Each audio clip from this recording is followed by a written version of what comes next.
नमस्कार दोस्तों, पुराना भारत चैनल में आपका स्वागत है। तो दोस्तों, भारतीय इतिहास में काफ़ी सारे ऐसे प्रमाण मिलते हैं कि जिसमें संजीवनी मंत्र का इस्तेमाल किया गया है। संजीवनी मंत्र अर्थात वो मंत्र जिससे मरे हुए लोग भी जिंदा हो जाते हैं। जी हाँ, तो ये पुराना काल के अनुसार दैत्यों के गुरु शुक्राचार्य थे, जो अमर है, जिसके नाम से ग्रह जो है 9 ग्रहों में एक उसका स्थान है, शुक्र ग्रह। तो उसके पास ये सिद्धि हासिल थी। उन्होंने भगवान शिव की बहुत आराधना की थी और बहुत उग्र तपस्या की थी, और तपस्या के फलस्वरूप उसको संजीवनी मंत्र भगवान शिव ने प्रदान किया था। इसके अनुसार भगवान शिव की शक्ति का इस्तेमाल करके ये गुरु शुक्राचार्य दानवों के द्वारा किए गए अन्याय को वो नज़रअंदाज करते थे, और जब देवताओं दानवों को मार गिराते थे तब उसको जीवित कर देते थे। तो ये संजीवनी मंत्र एक ऐसी चमत्कारिक शक्ति थी जिसे देवता भी डरते थे। क्यों? क्योंकि अगर देवता किसी दानव का वध करते हैं तो तुरंत ही शुक्राचार्य ये अपने संजीवनी मंत्र से दानव को पुनर्जीवित कर देते थे। इसलिए देवता को ये बड़ी परेशानी रहती थी कि किसी न किसी तरीके से हमें भी ये संजीवनी मंत्र की आवश्यकता है, ताकि हम इसका इस्तेमाल करके दैत्यों के द्वारा जो भी देवों का विनाश होता है उसको भी हम जीवित कर सकें। और वो ही एक निर्णायक घड़ी आई कि उसके बाद कभी भी दानवों देवों को परास्त नहीं कर सके। तो दोस्तों, ये किस तरीके से देवताओं के पास संजीवनी मंत्र आया, और वो भी दानव गुरु शुक्राचार्य जी के पास है। तो ये इसकी थोड़ी हकीकत बताते हैं। तो देवताओं के गुरु बृहस्पति थे और दानवों के गुरु थे शुक्राचार्य।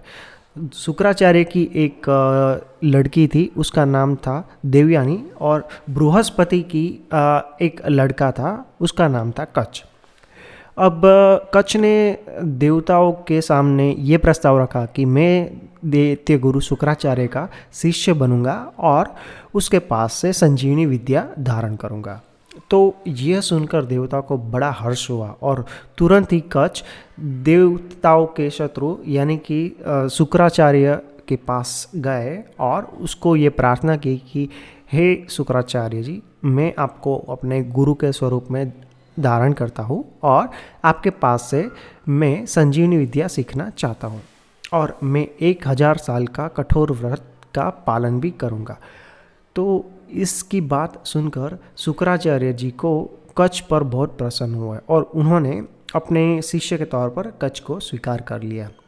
अब धीरे धीरे ये होता गया कि 500 से 700 साल बीतते गए, और कच्छ की दर्द गुरु भक्ति को देखकर शुक्राचार्य बहुत ही प्रसन्न हुए, और उसमें से ऐसा पता चला दैत्य को कि दानवों के विरुद्ध में देवताओं ने कच्छ को शुक्राचार्य के पास भेजा।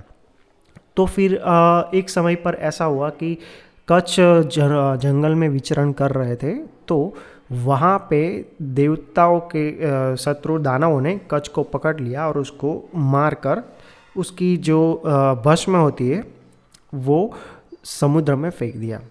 अब जब शुक्राचार्य को ये पता चला कि कच्छ का वध हो गया है, तो उन्होंने तुरंत ही संजीवनी मंत्र का इस्तेमाल करके कच्छ को पुनर्जीवित किया। तो ये देखकर देवयानी यानी कि शुक्राचार्य की पुत्री को बहुत ही हर्ष हुआ। फिर काफ़ी सारे ऐसे प्रसंग बन गए कि कच्छ को बारी बारी से दानवों ने मार गिराते थे, और वो शुक्राचार्य अपने संजीवनी मंत्र के इस्तेमाल से फिर से वो जीवित हो जाते थे। तो एक बार ऐसा हुआ कि जब राक्षसों ने कच्छ को मार डाला, तब राक्षसों ने कच्छ की जो भस्म थी उसमें वो मदिरा में मिलाकर देवगुरु शुक्राचार्य को ही पिला दिया, और शुक्राचार्य ने वो बिना जाने समझे वो पी लिया। जब देवयानी के कहने पर शुक्राचार्य जी ने अपने मंत्र की सिद्धि करने लगे, तब उसको अपनी योग माया से पता चला कि कच्छ की भस्म तो मेरे पेट में ही है। अगर वो संजीवनी मंत्र का इस्तेमाल करते हैं तो शुक्राचार्य जी की मौत निश्चित थी, क्योंकि वो कच जो शुक्राचार्य के पेट में उसकी भस्म थी वो उसको फाड़कर बाहर निकलेगा। तब शुक्राचार्य ने कच को कहा कि तुम मुझे रास्ता दिखाओ कि मैं आगे क्या करूं। तब कच ने कहा कि हे शुक्राचार्य जी, मैं आपके शरीर में प्रवेश कर गया हूँ, अर्थात मुझे भी संजीवनी विद्या का ज्ञान हो गया है, तो आप मुझे संजीवनी विद्या का इस्तेमाल करके मुझे पुनर्जीवित कीजिए। मैं भी आपको वही विद्या के आधार से आपको पुनर्जीवित कर दूंगा। शुक्राचार्य जी ये सुनकर बहुत ही प्रसन्न हुए। तो शुक्राचार्य ने संजीवनी मंत्र का जाप करके कच को जीवित किया और खुद मृत्यु हो गए। अब जैसे ही कच जीवित हुआ, तुरंत ही उन्होंने संजीवनी मंत्र के प्रभाव से शुक्राचार्य को पुनर्जीवित कर दिया। तो इस प्रकार गुरु और शिष्य दोनों में बहुत ही दृढ़ रिश्ता बन गया और शुक्राचार्य जी बहुत ही प्रसन्न हुए। अब उसके बाद कच ने गुरु से जाने की आज्ञा मांगी। तब शुक्राचार्य ने बहुत ही हर्ष से कच को जाने की आज्ञा दी।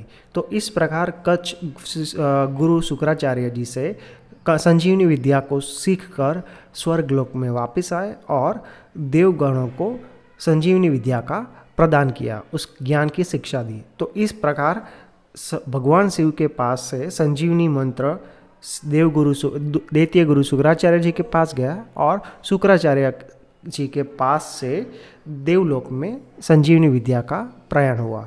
तो दोस्तों, आपको ये कहानी कैसी लगी कृपया कमेंट करके कमेंट बॉक्स में अपनी राय जरूर दीजिए और इस वीडियो को शेयर करना ना भूलिएगा।